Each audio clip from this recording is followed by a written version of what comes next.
Começando pela TVA, a TV da Assembleia Legislativa de Santa Catarina, e também pela rádio da Assembleia Legislativa online, o programa Parlamento Debate desta semana, que traz à discussão o futuro até mesmo dos centros de formação de condutores em Santa Catarina.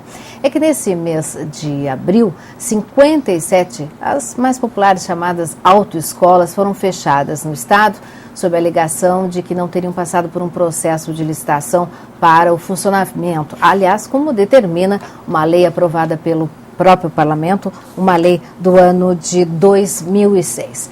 Pois bem, o assunto, como todos que são de interesse da sociedade, veio parar no parlamento catarinense, que já programa, inclusive para o próximo dia 25, uma audiência pública para tratar desse assunto. E a Assembleia está discutindo essa questão por iniciativa de alguns parlamentares, entre eles o deputado Aldo Schneider, do PMDB, também o deputado Sargento Maurício Soares, do PDT. E os deputados estão aqui conosco para discutir esse assunto no Parlamento Debate. A gente convidou também, é claro, o diretor do Detran, Wanderley Rosso, que está aqui conosco, e ainda a presidente da Associação Catarinense dos Centros de Condutores, de Formação de Condutores, que é a Iomara Ribeiro. Muito obrigada a todos pela presença, tenhamos um bom debate e que a gente consiga realmente esclarecer à sociedade o que está acontecendo e qual o futuro desses centros, que são importantes a partir do momento para a gente ter realmente segurança no trânsito. É preciso uma boa formação dos futuros motoristas e a reciclagem até mesmo dos atuais. Ao todo, são 424 centros de formação de condutores em Santa Catarina. Deputado Schneider, quer começar explicando por que só 57 foram fechados, se o processo licitatório não aconteceu? Bom, inicialmente eu gostaria de saudar aqui os nossos companheiros, através da figura do nosso deputado, o eminente deputado Soares, nossa jornalista, o Wanderley, nosso ex-deputado, ex-prefeito e atual presidente, diretor-geral do Detran, Wanderley Rosso, a Iomara, que representa aqui todos os nossos, as pessoas e empresas envolvidas nessa questão.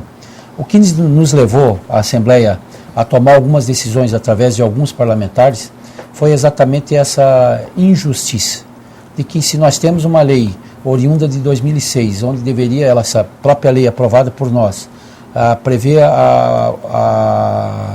através do processo licitatório, quem vai prestar esse serviço público à sociedade, e essa lei, ao longo desses 4 anos, nós não conseguimos realizar esse serviço público, aliás, essa licitação, é injusto prejudicar alguns centros em detrimento de outros. Então, nós somos procurados aqui na Assembleia Legislativa por muitas pessoas envolvidas nessa questão, onde nos colocavam acima de tudo o senso da injustiça. Ou seja, por que centros que têm permissão para trabalhar desde 1980, 70, 90, podem continuar trabalhando? E esses que, através da justiça ou através de liminares, e essas liminares, obviamente, foram concedidas através de uma lei, que é o Conselho Nacional de Trânsito.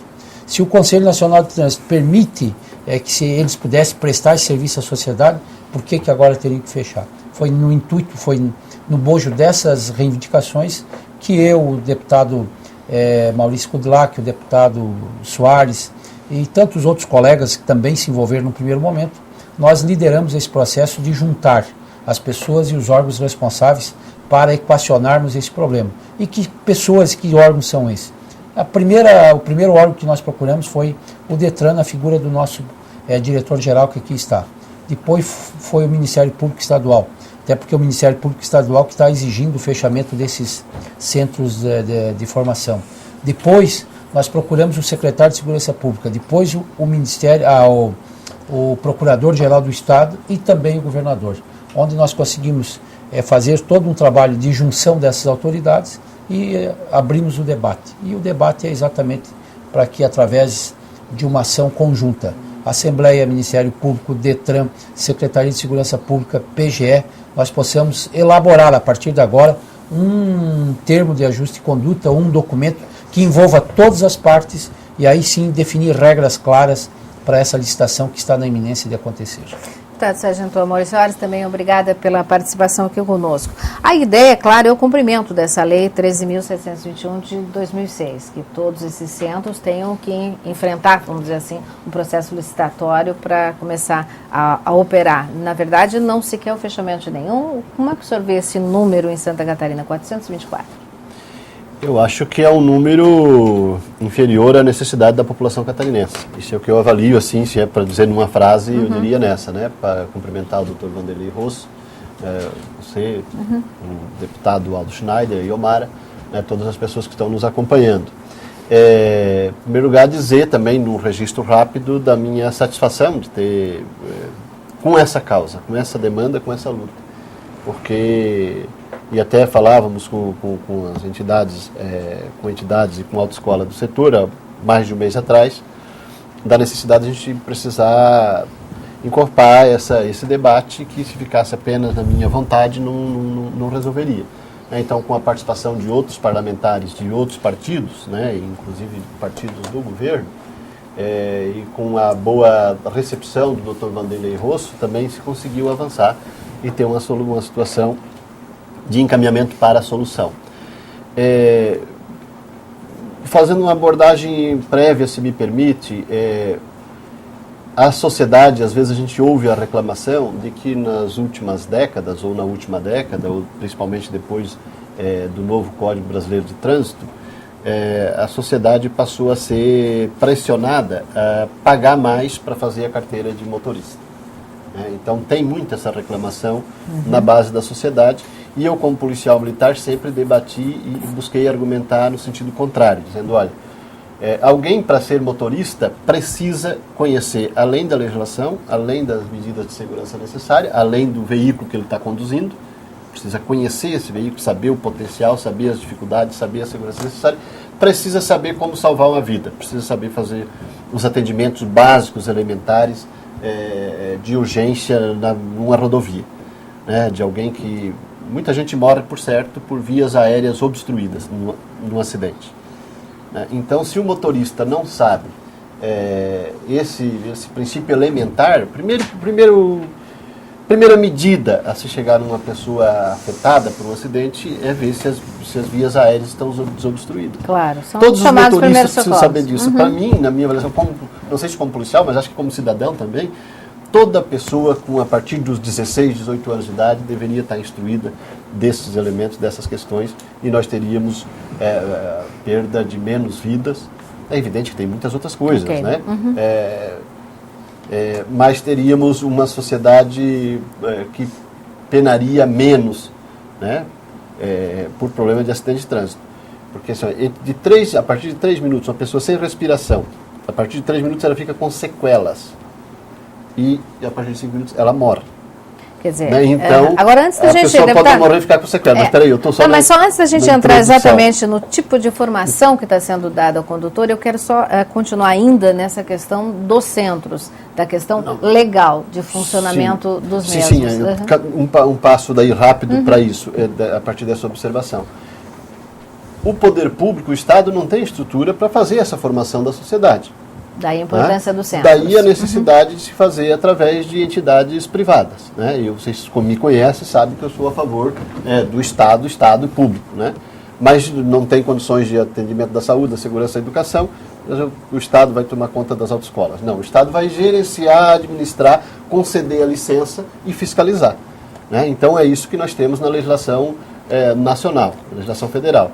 E, em tese, é isso que nós precisamos cumprir aqui no Estado de Santa Catarina. Aqui no Estado de Santa Catarina, uma sociedade que cresceu, um número de veículos que se multiplicou, talvez numa velocidade maior do que em outros estados da federação. E aí a minha avaliação, talvez algumas pessoas discordem, por certo, muitas pessoas discordam, mas é a minha avaliação. Está se formando uma espécie de cartelização. E eu não estou botando a responsabilidade do Dr. Vanderlei Rosso, é uma situação que vem de décadas no estado de Santa Catarina. Né? E o Ou seja, tem uma reserva de mercado. Tem uma reserva de mercado. Então, não sei se para ajudar ou para piorar, foi criada a lei. Foi criada aqui na legislatura anterior ainda. Né? Foi na 15ª legislatura, nós temos na 17ª, uma legislação obrigando a fazer a licitação. Mas nunca foi feita. Porque quem está com a porta aberta, a autoescola que está com a porta aberta, não quer a licitação. Né? E aí tem ações na justiça. Aí é que entra o impasse. Pode ter um interesse público em fazer, da autoridade de trânsito fazer, do Detran de fazer. Mas todo mundo recorre na justiça por cada vírgula que está no processo de licitação. Então não tem. É preciso que se faça a licitação, eu defendo que se faça a licitação. Agora, a responsabilidade é do poder público, é do Detran de administrar. Ok. Deixa eu ouvir a Iomara também, que preside essa Associação Catarinense dos Centros de Formação de Condutores. Iomara, realmente é uma grande demanda judicial, né, pelo funcionamento desses centros que já haviam sido abertos antes mesmo da lei. Certamente. Eu gostaria de cumprimentar os senhores, cumprimentar a senhora, agradecer o espaço que nos foi cedido para prestar essas explicações. Existe sim uma grande demanda judicial, na verdade desde 2001 já os centros de formação de condutores vêm fazendo pedido de liminar para que possam obter o seu credenciamento.